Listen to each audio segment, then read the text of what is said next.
राष्ट्रीय मतदार दिनाचं औचित्य साधून काँग्रेसनं यवतमाळ इथल्या संविधान चौकात आंदोलन केलंय।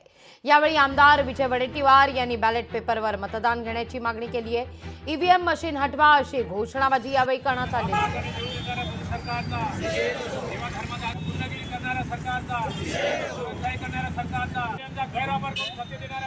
आमचे निवडणूक आयोगाचे प्रमुख हे भारतीय जनता पक्षाचे कार्यकर्ते झाल्यासारखे वागत आहे, नव्हे ते कार्यकर्ते म्हणून वागत आहे।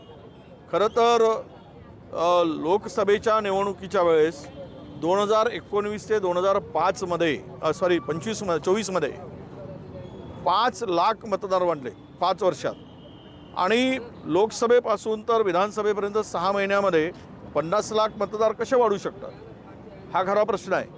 निवडणूक आयोग या संदर्भात कुठलीही स्पष्ट भूमिका नाही किंवा आम्हाला त्याचं उत्तर देत नाही आहे। म्हणजेच या सगळ्या प्रक्रियेमध्ये निश्चितपणे घोळ झालेला आहे। या निवडणुका स्वच्छ आणि पारदर्शक होण्यासाठी आम्ही हे आंदोलन करतो आहोत।